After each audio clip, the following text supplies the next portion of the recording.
चला तर आज आपण जाणून घेऊया काय आहे रेखी. रेखी आपण म्हणत असतो ही रेखी ही एक ब्रह्मांडीय ऊर्जा आहे, ईश्वरीय शक्ती आहे. पण काय असते का ही ब्रह्मांडीय ऊर्जा, ईश्वरीय शक्ती ऊर्जा असते का? काय वाटते? आहे ऊर्जा. ऊर्जा आहे तेव्हाच तर आपण जिवंत आहोत. हे शरीर कशाने चालत असते तर ऊर्जेने चालत असते. शरीरातल्या या पेशी, हे अवयव जे कार्य करत असतात कशाने करतात? ऊर्जेने करतात. जोपर्यंत या शरीरात ही ऊर्जा जागृत आहे तोपर्यंत आपण आहोत. ज्या दिवशी ही ऊर्जा निघाली त्या दिवशी आपण संपलो. फक्त शरीर असतं. मग या शरीराला चालवणारी कोण आहे तर ही एक ऊर्जा आहे. फक्त ही ऊर्जा आपल्या शरीराला चालवत असते का? नाही. ते या ऊर्जेसोबत आपलं जीवन सुद्धा चालत असतं. ऊर्जेसोबत आपलं जीवन सुद्धा चालत असतं. जीवन हे एक फार जीवनाचा प्रवास हा जो आहे आपला फार महत्वाचा आहे. तो फक्त आपण एकटे नसतो करत, सगळ्यांसोबत करावा लागतो. परिवारासोबत, नातेवाईकांसोबत, समाजासोबत, राष्ट्रासोबत, सगळ्यांसोबत आपल्याला जीवनाचा हा प्रवास करावा लागतो. मग प्रवास करताना काय होतं? अडचणी येतात ना. जीवनात अडचणी येतात, परिवारात अडचणी येतात आणि शरीरातही अडचणी येतात. पण अडचणी निघण्याचा कधी कधी मार्ग मिळत नाही आपल्याला. त्या अडचणीमधून आपण गुंतत जातो. त्या समस्या येत जातात. कसं निघायचं, काय निघायचं हे कळत नाही. हाच मार्ग आपल्याला रेखी देतो. या समस्येमधून कसं निघायचं हा मार्ग आपल्याला रेखी देतो. आपल्या शरीरात काही रोग आले असेल, या रोगातून बाहेर कसं निघायचं हा मार्ग आपल्याला रेखी देतो. आपल्याजवळ उपाय असतात, मार्ग आपल्याजवळ असतात, पण आपण त्याचा वापर करत नाही. त्याचा वापर कसा करायचा हे आपल्याला रेखीमध्ये शिकवलं जातं. हे एक टेक्निक असतं जे रेखीमध्ये शिकवलं जातं. आपण स्वतःच त्याचा वापर करतो. दुसरं कुणी येऊन करतात का? नाही. स्वतःच्या शरीराने आपण स्वतःची ऊर्जा जागृत करत असतो आणि रेखीचा वापर करत असतो. मग रेखीचा वापर कसा करत असतो तर अगोदर स्वतःला आपण सकारात्मकतेमध्ये आणत असतो. काय आहे सकारात्मकता?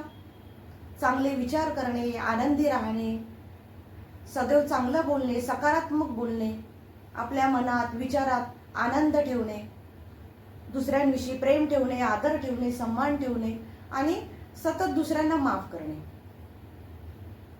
छोट्या छोट्या गोष्टीसाठी अगर आपण दुसऱ्यांना दोष देत राहिलो तर काय होतं? त्याचा परिणाम आपल्यावरच होतो. त्याचा परिणाम आपल्यावर होतो आणि आपलं शरीर कुठेतरी एका नकारात्मकतेमध्ये जाता जाता ते रोगाकडे जातं किंवा आपल्या जीवनात समस्या येतात. या समस्यांनाच दूर करण्याचा हा रेखी म्हणजे हा एक उपाय आहे. आणि दुसरी गोष्ट काय आहे की 80% आजार आपल्या शरीरावर जे 80% आजार होतात ते नकारात्मक विचारांनीच होतात. जसे आपण विचार करत असतो तसे तसे ते आपल्या जीवनात घडत असतात. आपले विचार आपल्याला बनवतात. म्हणतात ना, जे पिंडी ते ब्रह्मांडी आणि जे ब्रह्मांडी ते पिंडी. आपलं शरीर हे या पंचतत्वाशी जुळलेलं असतं. जे विचार या शरीराच्या आतमध्ये सुरू असतात ते या पंचतत्वात फिरत असतात आणि तेच आपल्यापर्यंत परत येतं. म्हणून रेखीमध्ये तेच शिकवलं जातं की सकारात्मक विचार कसं करायचं. मग आपण रेखीत येतो तेव्हा सकारात्मक विचाराने येतो का? नाही. नकारात्मक विचार असतात, समस्या येतात. पण इथे आल्यानंतर आपल्याला ते टेक्निक कळतं की कसे आता सकारात्मक विचार करायचे, कसं आपल्या जीवनातल्या अडचणी दूर करायच्या आहेत, कसे आपल्या जीवनात आनंद आणायचा. अच्छा, स्वतःपुरती ही रेखी आहे का? नाही. तर ही रेखी स्वतःपासून आपण आपल्या परिवारालाही देतो. या रेखीपासून आपल्या परिवारालाही आनंद देतो. रेखी देऊन आपण आपल्या मुलांनाही ऊर्जावान करतो. त्यांना सुद्धा त्यांच्या शिक्षणामध्ये यश मिळते, प्रगती मिळते. घरात कुणी आजारी असेल त्यांना सुद्धा आपण रेखी देतो. म्हणजे रेखी ही फक्त स्वतःपुरती नाहीये. स्वतःला सकारात्मक करणे, स्वतःला आरोग्य संपन्न करणे, स्वतःला चांगल्या विचाराने घडवणे यासाठीच ही रेखी. नाही तर आपण स्वतःपासून दुसऱ्यांचा सुद्धा विकास करतो. दुसऱ्यांच्या जीवनात सुद्धा आनंद आणण्याचे एक माध्यम बनतो. आणि हे सगळं आपल्यात असतं, पण आपल्यामध्ये ती जागृती नसते आणि रेखीमुळे ही जागृती आपल्यामध्ये येते. कसं करायचं, काय करायचं हा विचार आपण सतत करत असतो. तर अशा प्रकारची ही एक रेखी आहे, जे आपण जिला ब्रह्मांडीय ऊर्जा म्हणतो, रेखी शक्ती म्हणतो, आणि ही आपण स्वतःमध्ये जागृत करत असतो. या रेखीद्वारे जेवढे लोक रेखीमध्ये येतात त्या सगळ्यांचं काय होते, कल्याणच होते. सगळे सुखाचा आणि आनंदाच्या जीवनाच्या प्रवासाकडे जातात रेखीमध्ये आल्यानंतर. समस्या घेऊन येतात, एक समस्या घेऊन रेखीमध्ये येतात की माझी ही एक समस्या होती, पण रेखीमध्ये आल्यानंतर काय होतं की त्यांची ती एक समस्या तर दूर होतेच, पण त्यासोबत त्यांच्या इतर समस्या सुद्धा दूर होतात. ती एक समस्या सोबत ते इतर समस्यापासूनही मुक्त होतात. आणि कधी कधी कळतही नाही की जीवनात कधी समस्या होत्या का माझ्या. नाही, सगळ्या समस्या निघाल्यानंतर आपल्याला असं वाटतं की फक्त आनंदाचं हे एक शांतीचं जीवन मला माहित होतं, पण याचा कधी मी उपाय केला नाही. तर ही एक छान रेखी आहे, ज्या रेखीशी आपण जुळलो. आपण भाग्यवान, ईश्वराने आपल्यावर कृपा केली आणि रेखीशी जुळवलं. तर आपण इतरांनाही हा मार्ग देऊया की सगळ्यांनी रेखीशी जुळा आणि आपल्या जीवनात प्रकाश आणा. प्रकाश तर असतोच, पण प्रकाश जागृत केव्हा होतो, जेव्हा बटन दाबली तेव्हा. बघा, तुमच्या घरी अंधार केव्हा नष्ट होईल, जेव्हा तुम्ही बटन दाबाल तेव्हाच लाईट सुरू होईल ना. पण फक्त बटन दाबल्याने लाईट सुरू होतो का? नाही, ती एकच बटन असते, त्याच बटन असतात वेगवेगळ्या प्रकारे काम करतात. ती बटन दाबल्याने लाईट सुरू होतो, तीच बटन दाबल्याने पंखा सुरू होतो, एसी सुरू होतो, फ्रीज काम करते. तशाच प्रकारे आपलं हे शरीर आहे.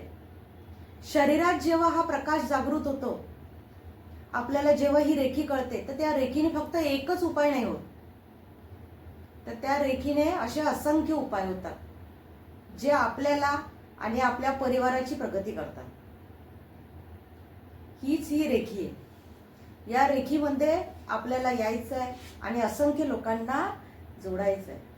रेखीमुळे काय काय फायदे होतात आणखी? स्वतःचं शरीर आरोग्य संपन्न होतं, स्वतःच्या घरामध्ये सकारात्मक ऊर्जा येते. स्वयंपाक करताना आपण स्वयंपाकाला रेखी देतो, त्यामुळे काय होतं की आपला स्वयंपाक प्रसाद बनतो. घरातल्या परिवारावरही त्याचा असर होतो, परिवारही हळूहळू सकारात्मक होत जातो.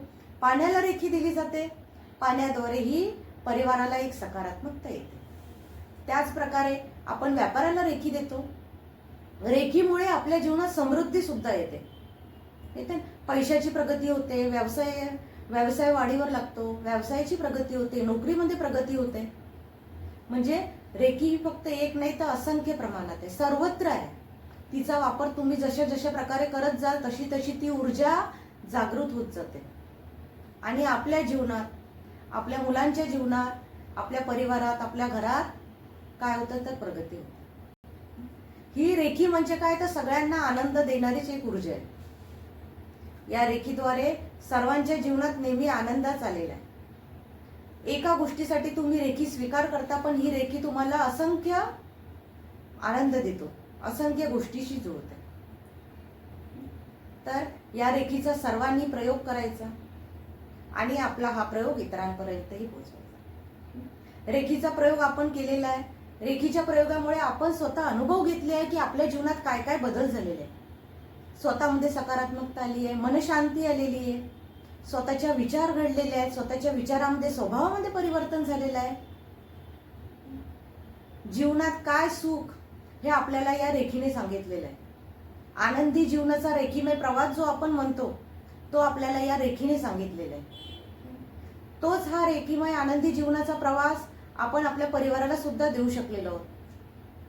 आणि आता ती एक जागृती आलेली आहे की हा सुंदर आनंदाचा रेखीमय प्रवास आपल्याला इतरांनाही द्यायचा आहे, नातेवाईकांनाही द्यायचा आहे, समाजालाही द्यायचा आहे.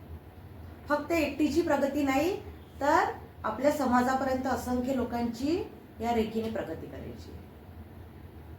चला तर सगळ्यांनी मिळून आज ठरवूया की रेखीद्वारे असंख्य लोकांच्या जीवनात एक आनंदाचा प्रवास आपण सुरू करू आणि हा मार्ग सगळ्यांनी निवडायचा. तर अशी आपली ही आज रेखी.